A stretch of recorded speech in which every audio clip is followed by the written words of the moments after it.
ಎಲ್ಲರಿಗೂ ನಮಸ್ಕಾರ ಸ್ನೇಹಿತರೆ. ಈ ವಿಡಿಯೋದಲ್ಲಿ ನಾವೊಂದು ಅದ್ಭುತವಾದಂಥ ಔಷಧಿಯ ಗಿಡದ ಬಗ್ಗೆ ತಿಳಿದುಕೊಳ್ಳೋಣ. ಗ್ರಾಮೀಣ ಪ್ರದೇಶದಲ್ಲಿ ಬದುಕುತ್ತಿರುವ ಜನರಿಗೆ ಅತ್ಯಂತ ಚಿರಪರಿಚಿತವಾದ ಈ ಜಯಂತಿ ಗಿಡ ಭಾರತದಾದ್ಯಂತ ಕಾಣಸಿಕ್ಕರೂ ಉಷ್ಣವಲಯಗಳಲ್ಲಿ ಹೆಚ್ಚಾಗಿ ಬೆಳೆಯುತ್ತದೆ. ಸುಮಾರು 1.5 ಅಡಿ ಎತ್ತರಕ್ಕೆ ಬೆಳೆಯುವ ಈ ಸಸ್ಯದ ಎಲೆಗಳು ಗಾಢ ಹಸಿರು ಬಣ್ಣದಲ್ಲಿರುತ್ತವೆ. ಈ ಗಿಡದ ಹೆಸರು ಅವಂತಿ ಅಥವಾ ಕೋಟ್ ಬಟನ್. ಈ ಗಿಡವನ್ನ ಒಂದೊಂದು ಪ್ರಾಂತ್ಯದಲ್ಲಿ ಒಂದೊಂದು ಹೆಸರಿನಿಂದ ಕರೆಯುತ್ತಾರೆ. ಸಂಸ್ಕೃತ ಭಾಷೆಯಲ್ಲಿ ಇದನ್ನ ಅವಂತಿ ಎಂದು ಕರೆಯಲಾಗುತ್ತದೆ. ಹಾಗಾಗಿ ನಾನು ಈ ವಿಡಿಯೋದಲ್ಲಿ ಈ ಗಿಡವನ್ನ ಅವಂತಿ ಅಂತಲೇ ಕರಿತೀನಿ. ಸಾಮಾನ್ಯವಾಗಿ ಈ ಹೂವು 6ರಿಂದ 8 ದಳಗಳನ್ನು ಹೊಂದಿದ್ದು ಅಸಂಖ್ಯಾತ ಕೇಸರಗಳನ್ನು ಹೊಂದಿರುತ್ತದೆ.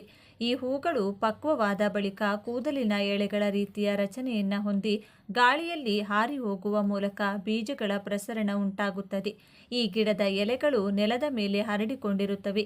ಇದರ ಮೃದುವಾದ ಕಾಂಡ ಮಾತ್ರ ಎತ್ತರಕ್ಕೆ ಬೆಳೆಯುತ್ತದೆ ಹಾಗೂ ಇದರ ತುದಿಯಲ್ಲಿ ಪುಟ್ಟದಾದ ಹೂ ಬೆಳೆಯುತ್ತದೆ. ಈ ಗಿಡ ಎಲ್ಲರೂ ಕೂಡ ನೋಡೇ ಇರ್ತೀರಾ. ಹಳ್ಳಿಗಳಲ್ಲಿ, ಸಿಟಿಗಳಲ್ಲಿ ಎಲ್ಲ ಕಡೆ ಕೂಡ ಈ ಗಿಡ ನಮಗೆ ಕಾಣಸಿಗುತ್ತದೆ. ಈ ಗಿಡದಿಂದ ನಮಗೆ ಎಷ್ಟೊಂದು ಲಾಭ ಇದೆ ಅಂತ ಗೊತ್ತಾದರೆ ಖಂಡಿತ ನಿಮಗೆ ನಂಬೋಕೆ ಆಗಲ್ಲ. ಈ ಗಿಡ ನಮಗೆ ಎಷ್ಟು ರೀತಿಯಲ್ಲಿ ಉಪಯೋಗವಾಗುತ್ತದೆ ಎಂದು ಈ ವಿಡಿಯೋದಲ್ಲಿ ತಿಳಿಸಿಕೊಡ್ತೀನಿ. ಆದರೆ ಅದಕ್ಕೂ ಮುಂಚೆ ನೀವಿನ್ನು ನಮ್ಮ ಚಾನಲ್ನ ಸಬ್ಸ್ಕ್ರೈಬ್ ಮಾಡ್ಕೊಂಡಿಲ್ಲ ಅಂದರೆ ಖಂಡಿತ ಈಗಲೇ ಸಬ್ಸ್ಕ್ರೈಬ್ ಮಾಡ್ಕೊಳ್ಳಿ. ಹಾಗೆ ವಿಡಿಯೋ ಇಷ್ಟ ಆದರೆ ಮರೆಯದೆ ಒಂದು ಲೈಕ್ ಕೊಡಿ. ಇನ್ನು ಸಾಂಪ್ರದಾಯಿಕ ಔಷಧೀಯ ಸಸ್ಯವಾಗಿರುವ ಈ ಜಯಂತಿ ಗಿಡ ಆಂಟಿ ಇನ್ಫ್ಲಮೇಟರಿ, ಆಂಟಿಫಂಗಲ್ ಮುಂತಾದ ಗುಣಗಳನ್ನು ಹೊಂದಿದ್ದು ಈ ಸಸ್ಯದ ಎಲೆಗಳು, ಹೂಗಳು ಹಾಗೂ ಕಾಂಡವನ್ನು ಸಹ ಔಷಧೀಯ ಉದ್ದೇಶಗಳಿಗಾಗಿ ಬಳಕೆ ಮಾಡಲಾಗುತ್ತದೆ. ಜಾಂಡೀಸ್, ಹೊಟ್ಟೆ ಉರಿ, ಶ್ವಾಸನಾಳದ ಸಮಸ್ಯೆ, ಅತಿಸಾರ, ಫೈಲ್ಸ್ ಮುಂತಾದ ಕಾಯಿಲೆಗಳಿಗೆ ಈ ಸಸ್ಯ ಉಪಯುಕ್ತವಾಗಿದೆ. ಅದೇ ರೀತಿ ಆಗಾಗ ಕಾಣಿಸಿಕೊಳ್ಳುವ ಗಂಟಲು ನೋವಿಗೂ ಕೂಡ ಈ ಸಸ್ಯ ಪ್ರಯೋಜನಕಾರಿ. ಇನ್ನು ಬಿದ್ದು ಗಾಯವಾಗಿ ರಕ್ತ ಸುರಿಯುತ್ತಿದ್ರೆ ಜಯಂತಿ ಗಿಡದ ರಸವನ್ನು ಹಾಕೋದ್ರಿಂದ ತಕ್ಷಣ ರಕ್ತದ ಹರಿವು ನಿಲ್ಲುತ್ತದೆ ಹಾಗೂ ದೇಹದಲ್ಲಿ ಯಾವುದೇ ಚರ್ಮಕ್ಕೆ ಸಂಬಂಧಿಸಿದ ಸಮಸ್ಯೆಗಳು ಉಂಟಾದರೆ ಇದು ನಿವಾರಣೆ ಮಾಡುತ್ತದೆ. ಸ್ನೇಹಿತರೆ, ಎಲ್ಲಿ ಖಾಲಿ ಜಾಗ ಇದ್ರೂ ಕೂಡ ಅಲ್ಲಿ ಬೆಳೆಯುವ ಈ ಗಿಡದಲ್ಲಿ ಎಷ್ಟೋ ಔಷಧೀಯ ಗುಣಗಳಿವೆ. ಆಯುರ್ವೇದದಲ್ಲಿ ಈ ಗಿಡವನ್ನು ಎಷ್ಟೋ ಕಾಯಿಲೆಗಳಿಗೆ ಬಳಸುತ್ತಾರೆ. ಮೈಯಲ್ಲಿ ಎಲ್ಲಾದರೂ ಗಾಯವಾದಾಗ ಈ ಗಿಡದ ಎಲೆಯ ರಸವನ್ನು ಹಚ್ಚಿದರೆ ಅದು ಆಂಟಿಬಯೋಟಿಕ್ ಥರ ಕೆಲಸ ಮಾಡುತ್ತದೆ. ಸೋರುತ್ತಿರುವ ರಕ್ತವನ್ನು ನಿಲ್ಲಿಸಿ ಆ ಗಾಯ ಸೆಪ್ಟಿಕ್ ಆಗದಂತೆ ಇದು ತಡೆಯುತ್ತದೆ. ಹಾಗೆ ಬೇಗನೆ ಹುಣ್ಣು ಕೂಡ ಒಣಗುತ್ತದೆ. ಇನ್ನು ಚೇಳು ಕಚ್ಚಿಕೆ, ಕೆಲವರು ಸತ್ತು ಹೋಗುತ್ತಾರೆ. ಕೆಲವರಿಗೆ ಚೇಳು ಕಚ್ಚಿದರೆ ಆ ಕಚ್ಚಿರುವ ಭಾಗ ಕೆಲಸ ಮಾಡಲ್ಲ. ಹೀಗೆ ಎಷ್ಟೋ ಸಮಸ್ಯೆಗಳು ಚೇಳು ಕಚ್ಚಿದರೆ ಬರುತ್ತದೆ. ಆದರೆ ಒಂದು ವೇಳೆ ನಿಮಗೆ ಚೇಳು ಕಚ್ಚಿದರೆ ಹತ್ತಿರದಲ್ಲಿ ನಿಮಗೆ ಈ ಗಿಡ ಕಾಣಿಸಿದರೆ ಒಂದು ಹಿಡಿ ಎಲೆಗಳನ್ನು ತೆಗೆದುಕೊಂಡು ಅರೆದು ಅಥವಾ 2 ಕೈಯಲ್ಲಿ ಕ್ರಷ್ ಮಾಡಿ ಆ ರಸವನ್ನು ಚೇಳು ಕಚ್ಚಿದ ಜಾಗದ ಮೇಲೆ ಹಾಕಿ ಬಳಿಕ ಆ ಅರೆದ ಎಲೆಗಳನ್ನು ಹುಣ್ಣಿನ ಮೇಲೆ ಇಟ್ಟು ಬಟ್ಟೆ ಕಟ್ಟಿಕೊಂಡರೆ ಕೆಲ ಗಂಟೆಗಳಲ್ಲೇ ಚೇಳು ಕಚ್ಚಿದಂಥ ವಿಷವನ್ನು ಇದು ಎಳೆದು ಬಿಡುತ್ತದೆ. ಇನ್ನು ಈ ಗಿಡ ಒಂದೇ ದಿನದಲ್ಲಿ ಫೈಲ್ಸ್ ಕಡಿಮೆ ಮಾಡುತ್ತದೆ ಅಂದರೆ ನಂಬ್ತೀರಾ? ಆದರೆ ಈಗ ನಂಬಲೇಬೇಕು. ಜೀರ್ಣ ಯಾವಾಗ ಸರಿಯಾಗಿ ಆಗುವುದಿಲ್ಲವೋ ಆಗಲೇ ಮಲಬದ್ಧತೆ ಬರುತ್ತದೆ. ಈ ಮಲಬದ್ಧತೆ ತುಂಬ ದಿನ ಕಂಟಿನ್ಯೂ ಆದರೆ ಅದು ಫೈಲ್ಸ್ಗೆ ತಿರುಗುತ್ತದೆ. ಇದು ಒಂದು ಸಲ ಬಂದರೆ ನರಕ ನೋಡುತ್ತೀರಿ. ಕೂತರೆ ನೋವು, ನಿಂತರೆ ನೋವು, ಮಲಗಿದರೂ ನೋವು, ಇನ್ನು ಬಾತ್ರೂಮ್ಗೆ ಹೋದರಂತೂ ಹೇಳೋಕ್ಕಾಗಲ್ಲ. ಹಾಗೆ ಫೈಲ್ಸ್ ಗಡ್ಡೆಗಳನ್ನು ಆಪರೇಷನ್ ಮಾಡಿ ತೆಗಿತಾರೆ. ಅದಕ್ಕೆ ಸಾವಿರಾರು ರೂಪಾಯಿ ತೆಗೆದುಕೊಳ್ತಾರೆ. ಆದರೆ ಪರ್ಮನೆಂಟ್ ಆಗಿ ವಾಸಿಯಾಗಲ್ಲ. ಮತ್ತೆ ಮತ್ತೆ ಗಡ್ಡೆಗಳು ಬರ್ತಾನೆ ಇರುತ್ತದೆ. ಮತ್ತೆ ಮತ್ತೆ ಆಪರೇಷನ್ ಮಾಡಿಸ್ಕೋತಾನೆ ಇರಬೇಕು. ಫೈಲ್ಸ್ ಬಂದು ಒಂದು ಕಡೆ ನರಕ ಅನುಭವಿಸಿ ಮತ್ತೆ ಆಪರೇಷನ್ ಮಾಡಿಸಿಕೊಂಡು ಇನ್ನಷ್ಟು ನರಕ ಅನುಭವಿಸಿ ಆಪರೇಷನ್ ಮಾಡಿಸಿಕೊಂಡ ಗಾಯ ಒಣಗೋದ್ರೆ ಒಳಗೆ ಇನ್ನೊಂದು ಫೈಲ್ಸ್ ಗಡ್ಡೆ ಬಂದಿರುತ್ತದೆ. ಆದರೆ ಆಪರೇಷನ್ ನೋವು ಇಲ್ಲದೆ ₹1 ದುಡ್ಡು ಕೂಡ ಖರ್ಚು ಮಾಡದೆ ಒಂದೇ ದಿನದಲ್ಲಿ ಈ ಗಿಡವನ್ನು ಉಪಯೋಗಿಸಿ ಫೈಲ್ಸ್ ಗಡ್ಡೆಗಳನ್ನು ನಾಶಪಡಿಸಬಹುದು. ಅದು ಯಾವ ರೀತಿ ಅಂತ ಈಗ ನೋಡೋಣ. ಮೊದಲು ನಾವು ಅವಂತಿ ಗಿಡದ ಎಲೆಗಳನ್ನು ಕಿತ್ತು ತಂದು ಚೆನ್ನಾಗಿ ತೊಳೆದು ಅದು ನೀರಿಲ್ಲದಂತೆ ಚೆನ್ನಾಗಿ ಒಣಸಿಕೊಳ್ಳಿ. ಅದರ ನಂತರ ಒಂದು ಹಿಡಿ ಎಲೆಗಳಿಗೆ 10 ಕಾಳು ಮೆಣಸು ಬೆರೆಸಿ ಚೆನ್ನಾಗಿ ಕುಟ್ಟಿ ಪೇಸ್ಟ್ ಮಾಡಿಕೊಳ್ಳಿ. ಬಳಿಕ ಇದನ್ನು ಒಂದು ಚಿಕ್ಕ ಗೋಲಿ ಸೈಜಷ್ಟು ಉಂಡೆ ಥರ ಕಟ್ಟಿಕೊಂಡು ಅದನ್ನು ಬೆಳಿಗ್ಗೆ ಖಾಲಿ ಹೊಟ್ಟೆಯಲ್ಲಿ ನುಂಗಬೇಕು. ಇದನ್ನು ತಿಂದ ತಕ್ಷಣ 100 ml ತೆಳುವಾದ ಮಜ್ಜಿಗೆಯಲ್ಲಿ ಸ್ವಲ್ಪ ಕಲ್ಲು ಸಕ್ಕರೆ ಬೆರೆಸಿಕೊಂಡು ಕುಡಿಯಬೇಕು. ಇದು ಇಮಿಡಿಯೇಟ್ ಆಗಿ ಕುಡಿಯಬೇಕು. ಹಾಗಾಗಿ ಮೊದಲೇ ಮಜ್ಜಿಗೆ ರೆಡಿ ಮಾಡಿಟ್ಟುಕೊಳ್ಳಿ. ಈ ರೀತಿ ಮಾಡಿದರೆ ಒಂದೇ ಒಂದು ದಿನದಲ್ಲಿ ಪೈಲ್ಸ್ ಗುಣವಾಗುತ್ತದೆ. ಈ ರೀತಿ 10 ದಿನ ನೀವು ಮಾಡಿದರೆ ಶಾಶ್ವತವಾಗಿ ಪೈಲ್ಸ್ ಅನ್ನೋದು ಮತ್ತೆಂದೂ ನಿಮಗೆ ಬರಲ್ಲ. ಆದರೆ ಒಂದು ಮಾತು ನೆನಪಿಟ್ಟುಕೊಳ್ಳಿ, ನೀವು ಹೊಲದಲ್ಲಿ ಬೆಳೆದಿರುವಂತಹ ಗಿಡವನ್ನು ತರಬೇಡಿ. ಯಾಕಂದರೆ ಒಂದು ವೇಳೆ ಹೊಲಕ್ಕೆ ಹೊಡೆದಿರುವಂತಹ ಮದ್ದು ಈ ಗಿಡದ ಮೇಲೆ ಬಿದ್ದಿದ್ದರೆ ಇನ್ನಷ್ಟು ಅಪಾಯ ಬರುತ್ತದೆ. ಹಾಗಾಗಿ ನಿಮ್ಮ ಮನೆ ಹಿತ್ತಲಲ್ಲೂ ಅಥವಾ ರೋಡ್ ಸೈಡ್ನಲ್ಲೋ ಬೆಳೆದಿರುವುದನ್ನು ಕಿತ್ತು ತನ್ನಿ. ಇನ್ನು ಈ ಗಿಡಕ್ಕೆ ಸೊಳ್ಳೆಗಳನ್ನು ಸಾಯಿಸುವ ಶಕ್ತಿ ಕೂಡ ಇದೆ. ಇದಕ್ಕಾಗಿ ನೀವು ಕೆಲವು ಒಣಗಿದ ಅವಂತಿ ಗಿಡದ ಎಲೆಗಳನ್ನು ತಂದುಕೊಳ್ಳಿ ಅಥವಾ ಹಸಿ ಎಲೆಗಳನ್ನು ತಂದು ಒಣಗಿಸಿ ಡಬ್ಬಿಯಲ್ಲಿ ತುಂಬಿಟ್ಟುಕೊಳ್ಳಿ. ಬೇಕಾದಾಗ ಇದನ್ನು ನಾವು ಉಪಯೋಗಿಸಿಕೊಳ್ಳಬಹುದು. ಸಂಜೆ ಸೊಳ್ಳೆಗಳು ಜಾಸ್ತಿ ಇರುವಾಗ ಒಂದು ಮಣ್ಣಿನ ಬಟ್ಟಲು ಅಥವಾ ಚಿಕ್ಕ ಮಡಕೆಯಲ್ಲಿ ಸ್ವಲ್ಪ ಒಣಗಿದ ಎಲೆಗಳನ್ನು ಹಾಕಿ ಅದರ ಮೇಲೊಂದು ಕರ್ಪೂರ ಇಟ್ಟು ಬೆಂಕಿ ಹಚ್ಚಿ ಮನೆಯಲ್ಲಿ ಕಿಟಕಿಗಳು ಬಾಗಿಲು ಮುಚ್ಚಿಡಿ. ಆ ಹೊಗೆ ಮನೆಯೆಲ್ಲ ಕೂಡ ಹರಡಿಕೊಳ್ಳುತ್ತದೆ. ಇದರಿಂದ ಸೊಳ್ಳೆಗಳೆಲ್ಲ ಕೂಡ ಸತ್ತು ಹೋಗುತ್ತವೆ. 10 ನಿಮಿಷದ ನಂತರ ಬಾಗಿಲು ಕಿಟಕಿಗಳು ತೆಗೆದು ಬಿಡಿ. ಎಲ್ಲಾದರೂ ಬಚ್ಚಿಟ್ಟುಕೊಂಡಿರುವಂತಹ ಸೊಳ್ಳೆಗಳು ಕೂಡ ಓಡಿ ಹೋಗುತ್ತದೆ. ಈ ಹೊಗೆ ನಿಮಗೇನು ಅಪಾಯ ಮಾಡಲ್ಲ. ಬೇಕಿದ್ರೆ ನೀವು ಮನೆಯಲ್ಲೇ ಕೂಡ ಇರಬಹುದು. ಇಲ್ಲದಿದ್ದರೆ 10 ನಿಮಿಷ ಆಚೆ ಬೇಕಾದರೂ ಇರಬಹುದು. ಈ ಎಲೆಗಳಿಂದ ಕೆಲವು ಕಡೆ ಸೊಪ್ಪು ಸಾರು ಅಥವಾ ಹುಳಿ ಅಥವಾ ಪಲ್ಯ ಕೂಡ ಮಾಡಿ ತಿಂತಾರೆ. ಇನ್ನು ಈ ಎಲೆಗಳನ್ನು ಮಕ್ಕಳು ಬಳಸುವ ಸ್ಲೇಟ್ ಮೇಲೆ ಉಜ್ಜಿದರೆ ಹಳೆಯದಾಗಿರುವಂಥ ಸ್ಲೇಟ್ ಕೂಡ ಹೊಸತರಂತೆ ಕಾಣಿಸುತ್ತದೆ. ಈ ಗಿಡದಲ್ಲಿ sodium, iron, copper, zinc, magnesium, selenium, potassium, calcium ಮುಂತಾದ ಎಷ್ಟೋ ಪೋಷಕಾಂಶಗಳಿದೆ. ಇದು ಸೊಂಟ ನೋವನ್ನು ಗುಣಪಡಿಸುತ್ತದೆ. ಇದಕ್ಕಾಗಿ ನೀವು ಈ ಗಿಡವನ್ನು ಬೇರಿನ ಸಮೇತ ಕಿತ್ತು ತಂದು ಚೆನ್ನಾಗಿ ತೊಳೆದು ಸ್ವಲ್ಪ ಮೆಂತ್ಯ ಹಾಗೂ ಅರಿಶಿನ ಬೆರೆಸಿ ಎಲ್ಲವನ್ನು ಅರೆದು ನುಣ್ಣಗೆ ಪೇಸ್ಟ್ ಮಾಡಿಕೊಂಡು ಅದರ ನಂತರ ಸ್ವಲ್ಪ ತೆಂಗಿನ ಎಣ್ಣೆಯನ್ನು ಅದರಲ್ಲಿ ಮಿಕ್ಸ್ ಮಾಡಿ ಅದನ್ನು ಸೊಂಟದ ಮೇಲೆ ಹಚ್ಚಿಕೊಳ್ಳುತ್ತಿದ್ದರೆ ಕೆಲ ದಿನಗಳಲ್ಲಿ ಶಾಶ್ವತವಾಗಿ ಸೊಂಟ ನೋವು ಹೊರಟು ಹೋಗುತ್ತದೆ. ಇನ್ನು ಕೀಲು ನೋವಿರುವವರು ಈ ಗಿಡದ ಎಲೆಗಳನ್ನು ಅರೆದು ಪೇಸ್ಟ್ ಥರ ಮಾಡಿಕೊಂಡು ಅದನ್ನು ಮೊಣಕಾಲಿನ ಮೇಲೆ ಇಟ್ಟು ಒಂದು ಬಟ್ಟೆ ಕಟ್ಟಿಕೊಳ್ಳಬೇಕು. ಈ ರೀತಿ ಕೆಲವು ದಿನಗಳು ಮಾಡಿದರೆ ಶಾಶ್ವತವಾಗಿ ಕೀಲು ನೋವು ಹೊರಟು ಹೋಗುತ್ತದೆ. ಇನ್ನು ಚರ್ಮದ ಸಮಸ್ಯೆಗಳು, ಗಜ್ಜಿ, ಅಲರ್ಜಿ ಏನೇ ಇದ್ದರೂ ಈ ಎಲೆಗಳನ್ನು ಅರೆದು ಆ ಮಿಶ್ರಣವನ್ನು ಅಥವಾ ಇದರ ರಸವನ್ನು ಹಚ್ಚುತ್ತಿದ್ದರೆ ಚರ್ಮದ ಸಮಸ್ಯೆಗಳು ಕೂಡ ಪರ್ಮನೆಂಟ್ ಆಗಿ ಹೊರಟು ಹೋಗುತ್ತದೆ. ಹಾಗೆ ಈ ಗಿಡದ ಎಲೆಗಳಿಗೆ ನೀರಿನಲ್ಲಿರುವಂಥ ಫ್ಲೋರೈಡ್ ಕ್ವಾಂಟಿಟಿಯನ್ನು ಕೂಡ ಕಡಿಮೆ ಮಾಡೋ ಶಕ್ತಿ ಇದೆ. ಇದಕ್ಕಾಗಿ ನೀವು ಕುಡಿಯೋ ನೀರು ತುಂಬಿಟ್ಟುಕೊಂಡಿರುವಂಥ ಪಾತ್ರೆಯಲ್ಲಿ ಕೆಲವು ಎಲೆಗಳನ್ನು ಚೆನ್ನಾಗಿ ತೊಳೆದು ಹಾಕಿಟ್ಟರೆ ಸರಿ ಹೋಗುತ್ತದೆ. ಆದರೆ ಇದು ಫ್ಲೋರೈಡ್ ಕ್ವಾಂಟಿಟಿ ಕಡಿಮೆ ಮಾಡೋಕೆ 8 ಗಂಟೆಗಳು ತೆಗೆದುಕೊಳ್ಳುತ್ತದೆ. ಹಾಗಾಗಿ ರಾತ್ರಿ ಇಡೀ ಈ ಎಲೆಗಳನ್ನು ಹಾಗೆ ಬಿಟ್ಟು ಬೆಳಗ್ಗೆ ತೆಗೆದು ನೀರು ಕುಡಿಯಿರಿ. ಇನ್ನು ಇದು ಬಿಳಿ ಕೂದಲನ್ನು ಕೂಡ ಕಪ್ಪಗೆ ಮಾಡುತ್ತದೆ. ಇದಕ್ಕಾಗಿ ನೀವು ಅವಂತಿ ಗಿಡದ ಎಲೆಗಳು ಹಾಗೂ ಭೃಂಗರಾಜ ಗಿಡದ ಎಲೆಗಳನ್ನು ಸಮ ಪ್ರಮಾಣದಲ್ಲಿ ತೆಗೆದುಕೊಂಡು ಎರಡನ್ನೂ ಅರೆದು ಬಂದ ರಸವನ್ನು ಒಂದು ಬಟ್ಟೆ ಸಹಾಯದಿಂದ ಹಿಂಡಿ ತೆಗೆದಿಟ್ಟುಕೊಳ್ಳಿ. ಎಷ್ಟು ರಸ ಬಂದಿದೆಯೋ ಅದಕ್ಕೆ ಸಮ ಪ್ರಮಾಣದಲ್ಲಿ ಕಪ್ಪು ಎಳ್ಳೆಣ್ಣೆಯನ್ನು ಬೆರೆಸಿ ಸ್ಟವ್ ಮೇಲೆ ಇಟ್ಟು ಕುದಿಯಲು ಬಿಡಿ. ಸ್ವಲ್ಪ ಹೊತ್ತು ಚಿಟಪಟ ಅಂತ ಮೇಲೆ ರಸ ಎಲ್ಲ ಕೂಡ ಎಣ್ಣೆಯೊಳಗೆ ಪೂರ್ತಿಯಾಗಿ ಬೆರೆತು ಹೋಗಿ ಯಾವ ಶಬ್ದ ಕೂಡ ಕೇಳಿಸಲ್ಲ. ಆಗ ಸ್ಟವ್ ಆಫ್ ಮಾಡಿ ಎಣ್ಣೆ ಆರಿದ ಮೇಲೆ ಒಂದು ಬಾಟಲಲ್ಲಿ ತುಂಬಿಟ್ಟುಕೊಳ್ಳಿ. ನೀವು ರಾತ್ರಿ ಮಲಗುವ ಮುಂಚೆ ನಿಮಗೆ ಬೇಕಾದಷ್ಟು ಎಣ್ಣೆಯನ್ನು ಗೋರುಬೆಚ್ಚಗೆ ಬಿಸಿ ಮಾಡಿಕೊಂಡು ಅದನ್ನು ನಿಮ್ಮ ತಲೆಗೆ ಪೂರ್ತಿಯಾಗಿ ತುದಿಯವರೆಗೂ ಹಚ್ಚಿಕೊಂಡು 5 ನಿಮಿಷ ಮಸಾಜ್ ಮಾಡಿಕೊಳ್ಳಿ. ಬೆಳಿಗ್ಗೆ ತಲೆ ಸ್ನಾನ ಮಾಡಿಕೊಳ್ಳಿ. ಈ ರೀತಿ ಮಾಡ್ತಾ ಇದ್ರೆ ಸಹಜವಾಗಿಯೇ ನಿಮ್ಮ ಬಿಳಿ ಕೂದಲೆಲ್ಲ ಕಪ್ಪು ಬಣ್ಣಕ್ಕೆ ತಿರುಗುತ್ತದೆ. ಹಾಗೆ ಬಿಳಿ ಕೂದಲು ಮತ್ತೆ ಬರೋದು ಇಲ್ಲ. ಇನ್ನು ಕೂದಲು ಕೂಡ ಕಪ್ಪು ಬಣ್ಣದಲ್ಲಿ ದಟ್ಟವಾಗಿ ಬೆಳೆಯುತ್ತದೆ. ನೋಡಿದ್ರಲ್ಲ ಸ್ನೇಹಿತರೆ, ಹಿತ್ತಲಲ್ಲಿ ತಿಪ್ಪೆಗಳಲ್ಲಿ ಬೆಳೆಯುವಂತಹ ಈ ಗಿಡದಲ್ಲಿ ಎಷ್ಟೊಂದು ಶಕ್ತಿ ಇದೆ ಅಂತ ಗೊತ್ತಾಯ್ತಲ್ವಾ? ಈ ವಿಡಿಯೋ ಇಷ್ಟ ಆದರೆ ಲೈಕ್ ಮಾಡಿ, ಶೇರ್ ಮಾಡಿ. ಇಂತಹ ಹೆಚ್ಚಿನ ಉತ್ತಮ ಮಾಹಿತಿಗಳಿಗಾಗಿ ತಪ್ಪದೇ ನಮ್ಮ ಚಾನೆಲ್ನ ಸಬ್ಸ್ಕ್ರೈಬ್ ಮಾಡಿಕೊಳ್ಳಿ.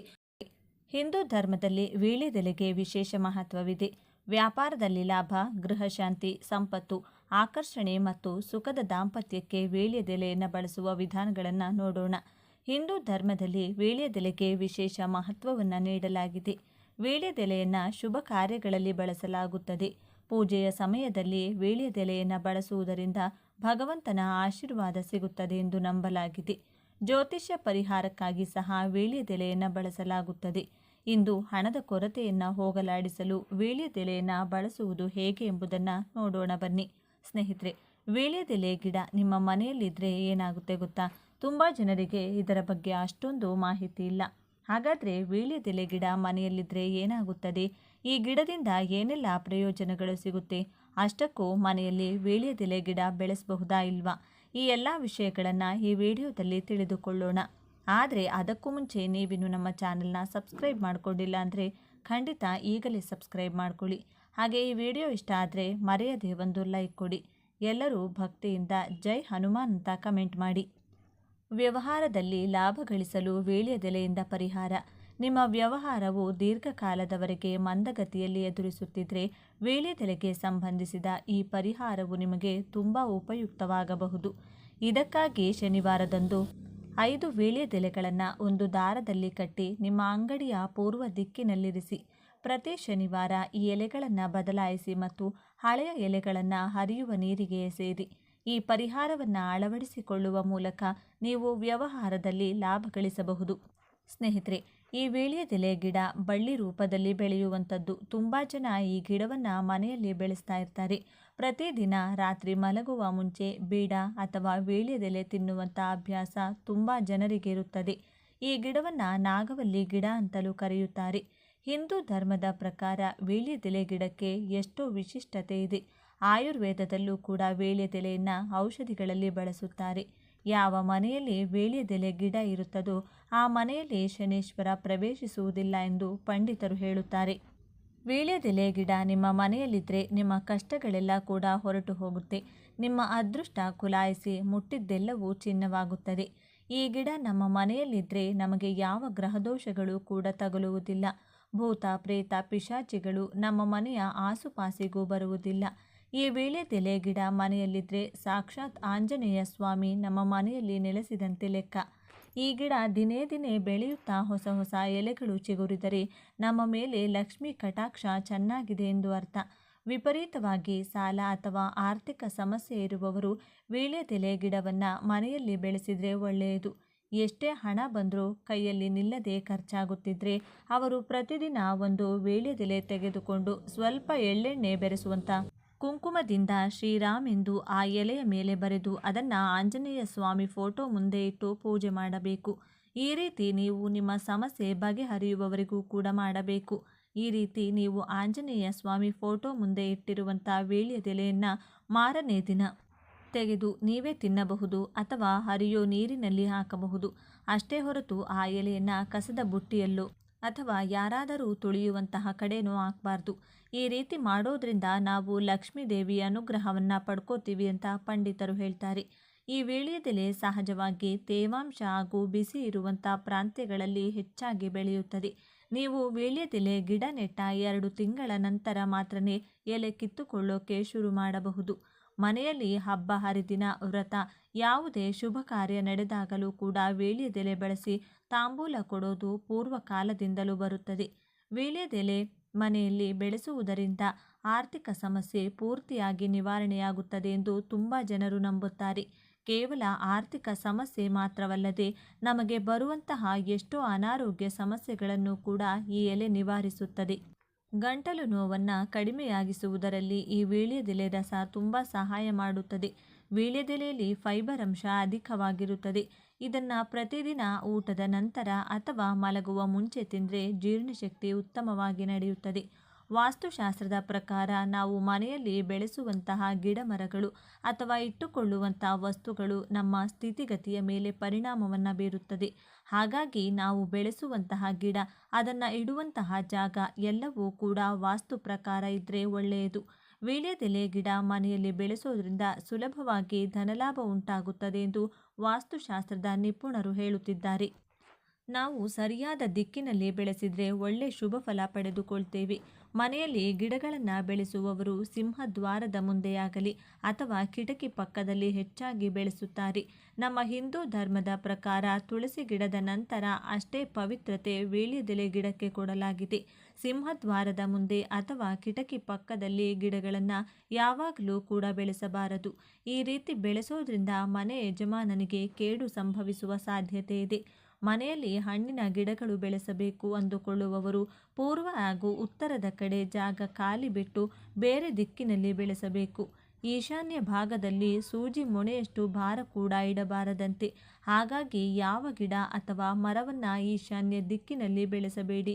ಅದರಲ್ಲೂ ಮುಖ್ಯವಾಗಿ ತುಳಸಿ, ಬಿಲ್ವ, ಶಮಿ, ನೆಲ್ಲಿಕಾಯಿ, ಬೇವು, ಸರಸ್ವತಿ, ಬ್ರಹ್ಮಕಮಲ, ರುದ್ರಾಕ್ಷ, ಕದಂಬ, ಮುರುಘ, ಹುನ್ನಾಗ ಹಾಗೂ ವೀಳ್ಯದೆಲೆ ಮುಂತಾದ ದೇವತಾ ಗಿಡ ಅಥವಾ ವೃಕ್ಷಗಳನ್ನು ಅಪ್ಪಿತಪ್ಪಿ ಕೂಡ ಈ ದಿಕ್ಕಿನಲ್ಲಿ ಬೆಳೆಸಬಾರದು.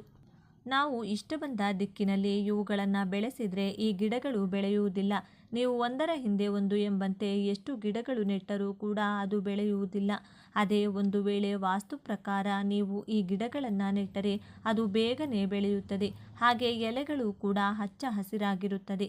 ಈ ಗಿಡಗಳನ್ನು ಆಗ್ನೇಯ ದಿಕ್ಕಿನಲ್ಲಿ ನಿಮ್ಮ ಕಾಂಪೌಂಡ್ ಗೋಡೆಗಿಂತ 5 ಅಡಿ ಅಂದರೆ ಇರುವಂತಹ ಅಂತರ ಇರುವಂತೆ ನೆಡಬೇಕು.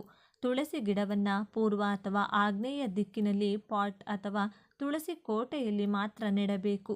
ಯಾವ ಪರಿಸ್ಥಿತಿಯಲ್ಲೂ ತುಳಸಿ ಗಿಡವನ್ನು ನೆಲದ ಮೇಲೆ ನೆಡಬಾರದು. ವೀಳ್ಯದೆಲೆ ಗಿಡವನ್ನು ಕೂಡ ಮನೆಯ ಪೂರ್ವ ಅಥವಾ ಆಗ್ನೇಯ ದಿಕ್ಕಿನಲ್ಲಿ ಪಾಟ್ ಒಳಗೆ ಅಥವಾ ನೆಲದ ಮೇಲೂ ಕೂಡ ನೆಡಬಹುದು. ಈ ವೀಳ್ಯದೆಲೆ ಗಿಡ ನಮಗೆ ಆಧ್ಯಾತ್ಮಿಕ ಪ್ರಯೋಜನಗಳನ್ನು ಕೊಡುವುದು ಮಾತ್ರವಲ್ಲದೆ ಎಷ್ಟೋ ರೀತಿಯಾದ ಅನಾರೋಗ್ಯ ಸಮಸ್ಯೆಗಳಿಗೆ ಒಂದು ದಿವ್ಯ ಔಷಧದಂತೆ ಕೆಲಸ ಮಾಡುತ್ತದೆ. ವೀಳ್ಯದೆಲೆಯಲ್ಲಿ calcium, iron, vitamin C, minerals ಹಾಗೂ ಫೈಬರ್ ಅಂಶ ಅಧಿಕವಾಗಿರುತ್ತದೆ. ಹಸಿವಿನಿಂದ ಜೀರ್ಣದವರೆಗೂ ಅನಾರೋಗ್ಯ ಸಮಸ್ಯೆಗಳಿಗೆ ವೀಳ್ಯದೆಲೆ ಒಂದು ಸಂಜೀವಿನಿಯಂತೆ ಕೆಲಸ ಮಾಡುತ್ತದೆ. ಸ್ನೇಹಿತರೆ, ಕೆಲವರಿಗೆ ಹಸಿವಾಗಲ್ಲ, ಹಸಿವಾದರೂ ಕೂಡ ತಿನ್ನೋಕೆ ಇಷ್ಟ ಆಗಲ್ಲ, ಒಂದು ವೇಳೆ ತಿಂದರೂ ಕೂಡ ಯಾವ ಪದಾರ್ಥನೂ ರುಚಿ ಅನಿಸಲ್ಲ. ಇಂತಹ ಜನರು ಪ್ರತಿದಿನ 2 ವೀಳ್ಯದೆಲೆ ತಿನ್ನೋದ್ರಿಂದ ಈ ಸಮಸ್ಯೆಗಳು ಬಗೆಹರಿಯುತ್ತವೆ. ಹೊಟ್ಟೆ ಉಬ್ಬಿಗೆ 2 ವೀಳ್ಯದೆಲೆ ಕೈಯಲ್ಲೇ ಹಿಸುಕಿ ಆ ರಸವನ್ನು ಹಾಗೂ ಎಲೆಯನ್ನು ಹಾಲಿನಲ್ಲಿ ಬೆರೆಸಿ ಕುಡಿದ್ರೆ ಹೊಟ್ಟೆ ಉಬ್ಬು ಅಥವಾ ಬ್ಲೋಟಿಂಗ್ ಸಮಸ್ಯೆ ಕೂಡಲೇ ಕಡಿಮೆಯಾಗುತ್ತದೆ. ಸಾಮಾನ್ಯ ತಲೆನೋವು ಅಥವಾ ಮೈಗ್ರೇನ್ ಸಮಸ್ಯೆ ಇರುವವರು ವೀಳ್ಯದೆಲೆ ಹಣೆಯ ಮೇಲೆ ಇಟ್ಟುಕೊಂಡು ಒಂದು ಬಟ್ಟೆ ಬಿಗಿಯಾಗಿ ಹಣೆಗೆ ಕಟ್ಟಿಕೊಂಡು ಅರ್ಧ ಗಂಟೆ ಮಲಗಿದರೆ ತಲೆನೋವು ಹೊರಟು ಹೋಗುತ್ತದೆ. ಹಾಗೆ ಮೈಗ್ರೇನ್ ಸಮಸ್ಯೆ ಇರುವವರು ವೀಳ್ಯದೆಲೆ ರಸವನ್ನು ಕೈಯಲ್ಲಿ ಹಿಂಡಿ ತೆಗೆದುಕೊಂಡು ಅದರಿಂದ ತಲೆಗೆ ಆಗಾಗ ಮಸಾಜ್ ಮಾಡ್ತಾ ಇದ್ರೆ ಮೈಗ್ರೇನ್ ಸಮಸ್ಯೆ ಪೂರ್ತಿಯಾಗಿ ಹೊರಟು ಹೋಗುತ್ತದೆ. ಪ್ರತಿದಿನ ವೀಳ್ಯದೆಲೆ ತಿನ್ನುತ್ತಾ ಇದ್ದರೆ ಮೆಂಟಲ್ ಹೆಲ್ತ್ ಅಥವಾ ಮಾನಸಿಕ ಆರೋಗ್ಯ ಚೆನ್ನಾಗಿರುತ್ತದೆ. ಇದರಿಂದ ಡಿಪ್ರೆಷನ್ ಸಮಸ್ಯೆ ಕೂಡ ಗುಣವಾಗುತ್ತದೆ. ಜೀರ್ಣ ಸಮಸ್ಯೆಗೆ ಉತ್ತಮ ಪರಿಹಾರ ವೀಳ್ಯದೆಲೆ. ಕೆಲವರಿಗೆ ದೇಹದ ಕೆಲವು ಭಾಗಗಳಲ್ಲಿ ಆಗಾಗ ಊತ ಕಾಣಿಸಿಕೊಳ್ಳುತ್ತದೆ. ಅಂಥವರು ಆ ಜಾಗಗಳಲ್ಲಿ ವೀಳ್ಯದೆಲೆ ಇಟ್ಟು ಒಂದು ಬಟ್ಟೆ ಕಟ್ಟುವುದು ಅಥವಾ ಕೈಯಲ್ಲಿ ಎಲೆ ಒತ್ತಿ ಹಿಡಿದುಕೊಳ್ಳೋದ್ರಿಂದ ಕೂಡ ಊತ ಕೆಲವೇ ಕ್ಷಣಗಳಲ್ಲಿ ಕಡಿಮೆಯಾಗುತ್ತದೆ. ಕೆಲವು ದಿನಗಳ ನಂತರ ಈ ಸಮಸ್ಯೆ ಪೂರ್ತಿಯಾಗಿ ಹೊರಟು ಹೋಗುತ್ತದೆ. ಗಾಯ ಅಥವಾ ಮೈಕೈ ನೋವಿಗೆ ವೀಳ್ಯದೆಲೆ ರಸದಿಂದ ಮಸಾಜ್ ಮಾಡ್ತಾ ಇದ್ರೆ ನೋವು ಹೊರಟು ಹೋಗುತ್ತದೆ. ಗಾಯ ಬೇಗನೆ ವಾಸಿಯಾಗುತ್ತದೆ. ವೀಳ್ಯದೆಲೆ ತಿನ್ನೋದ್ರಿಂದ ಕಫ ಬರುವುದಿಲ್ಲ. ಪ್ರತಿದಿನ ವೀಳ್ಯದೆಲೆ ತಿನ್ನೋದ್ರಿಂದ ಕೆಮ್ಮು, ನೆಗಡಿ ಸಮಸ್ಯೆಯನ್ನು ತಡೆಗಟ್ಟಬಹುದು. ಹಾಗೆ ವೀಳ್ಯದೆಲೆ ತಿಂದರೆ ಗಂಟಲು ನೋವು ಕೂಡ ಹೊರಟು ಹೋಗುತ್ತದೆ. ತಲೆಯಲ್ಲಿ ಡ್ಯಾಂಡ್ರಫ್ ಅಥವಾ ಹೊಟ್ಟೆ ಸಮಸ್ಯೆ ಇರುವವರು ವೀಳ್ಯದೆಲೆ ರಸದಿಂದ ಕೂದಲಿಗೆ ಮಸಾಜ್ ಮಾಡ್ತಾ ಇದ್ರೆ ಡ್ಯಾಂಡ್ರಫ್ ಸಮಸ್ಯೆ ಬರುವುದಿಲ್ಲ. ಸಕ್ಕರೆ ಕಾಯಿಲೆ ಇರುವವರಿಗೆ ವೀಳ್ಯದೆಲೆ ರಸ ತುಂಬಾನೇ ಚೆನ್ನಾಗಿ ಕೆಲಸ ಮಾಡುತ್ತದೆ. ಸಕ್ಕರೆ ಕಾಯಿಲೆ ಇರುವವರು 1 ಲೋಟ ನೀರಿನಲ್ಲಿ ವೀಳ್ಯದೆಲೆ ಎಲೆಯ ತುಂಡುಗಳನ್ನು ಹಾಕಿ ಕುದಿಸಿ ಆ ನೀರನ್ನು ಡಿಕಾಷನ್ ಥರ ಕುಡಿಯಬಹುದು. ಅಥವಾ ಪ್ರತಿದಿನ 1 ಅಥವಾ 2 ವೀಳ್ಯದೆಲೆ ಅಗಿಯುತ್ತಾ ರಸ ಕುಡಿಯಬಹುದು. ಅಥವಾ ವೀಳ್ಯದೆಲೆ ಕುಟ್ಟಿ ಆ ರಸ ಮಾತ್ರ ತಗೊಂಡು ಕೂಡ ಟಾನಿಕ್ ಥರ ಕುಡಿಯಬಹುದು. ವೀಳ್ಯದೆಲೆ ಪ್ರತಿದಿನ ತಿನ್ನೋದ್ರಿಂದ ಹೃದಯಕ್ಕೆ ಸಂಬಂಧಪಟ್ಟ ಎಲ್ಲ ಸಮಸ್ಯೆಗಳು ನಿವಾರಣೆಯಾಗುತ್ತದೆ ಎಂದು ಒಂದು ಪರಿಶೋಧನೆಯಲ್ಲಿ ತಿಳಿದು ಬಂದಿದೆ. ವೀಳ್ಯದೆಲೆಯನ್ನು ಸ್ವಲ್ಪ ಬಿಸಿ ಮಾಡಿ ಅದರಿಂದ ಬಂದ ರಸವನ್ನು ಎದೆಯ ಮೇಲೆ ಉಜ್ಜುತ್ತಿದ್ರೆ ಒಣಕೆಮ್ಮು ಸಮಸ್ಯೆ ಹೊರಟು ಹೋಗುತ್ತದೆ. ಈ ರೀತಿ ವೀಳ್ಯದೆಲೆಯಿಂದ ಎಷ್ಟೋ ಆರೋಗ್ಯ ಪ್ರಯೋಜನಗಳನ್ನು ಪಡೆದುಕೊಳ್ಳಬಹುದು. ವೀಳ್ಯದೆಲೆ ಗಿಡ ಮನೆಯಲ್ಲಿ ಬೆಳೆಸುವುದರಿಂದ ಆರೋಗ್ಯದ ಜೊತೆ ಲಕ್ಷ್ಮಿ ಕಟಾಕ್ಷ ಕೂಡ ಸಿಗುತ್ತದೆ. ಶನಿದೇವರ ಆಶೀರ್ವಾದ ನಿಮ್ಮ ಮೇಲಿರುತ್ತದೆ. ಹಾಗೆ ಆಂಜನೇಯ ಸ್ವಾಮಿಯ ಅನುಗ್ರಹ ಕೂಡ ಪಡ್ಕೋಬಹುದು. ನೀವು ಅಷ್ಟೈಶ್ವರ್ಯದಿಂದ ತುಂಬಿ ತುಳುಕುತ್ತೀರಿ. ಆದರೆ ಈ ವೀಳ್ಯದೆಲೆ ಗಿಡವನ್ನು ಕೇವಲ ಒಂದು ಗಿಡದಂತೆ ನೋಡದೆ ದೈವ ಗಿಡದಂತೆ ನೋಡಬೇಕು. ಅಂದರೆ ಮುಟ್ಟು ಮೈಲಿಗೆ ಇರುವಾಗ ಅದರ ಹತ್ತಿರ ಹೋಗುವುದು, ಮುಟ್ಟುವುದು, ಎಲೆ ಕೀಳುವುದು, ನೀರು ಹಾಕುವುದನ್ನು ಮಾಡಬಾರದು. ತುಳಸಿ ಗಿಡವನ್ನು ನೋಡಿಕೊಳ್ಳುವಂತೆ ಈ ಗಿಡವನ್ನು ಕೂಡ ಪವಿತ್ರವಾಗಿ ನೋಡಿಕೊಳ್ಳಬೇಕು. ಇಲ್ಲದಿದ್ದರೆ ಈ ಗಿಡ ಒಣಗಿ ಹೋಗುತ್ತದೆ. ಇದರಿಂದ ಶುಭ ಫಲದ ಬದಲು ಅಶುಭ ಫಲಗಳು ಹೆಚ್ಚಾಗಿ ಉಂಟಾಗುತ್ತದೆ. ಸ್ನೇಹಿತರೆ, ಈ ವಿಡಿಯೋ ನಿಮಗೆ ಇಷ್ಟವಾದರೆ ಲೈಕ್ ಮಾಡಿ, ಶೇರ್ ಮಾಡಿ. ಇಂತಹ ಹೆಚ್ಚಿನ ಉತ್ತಮ ಮಾಹಿತಿಗಳಿಗಾಗಿ ತಪ್ಪದೆ ನಮ್ಮ ಚಾನಲನ್ನು ಸಬ್ಸ್ಕ್ರೈಬ್ ಮಾಡಿಕೊಳ್ಳಿ. ನಾಳೆ ಮತ್ತೊಂದು ವಿಡಿಯೋದೊಂದಿಗೆ ಪುನಃ ಭೇಟಿಯಾಗೋಣ. ಧನ್ಯವಾದಗಳು.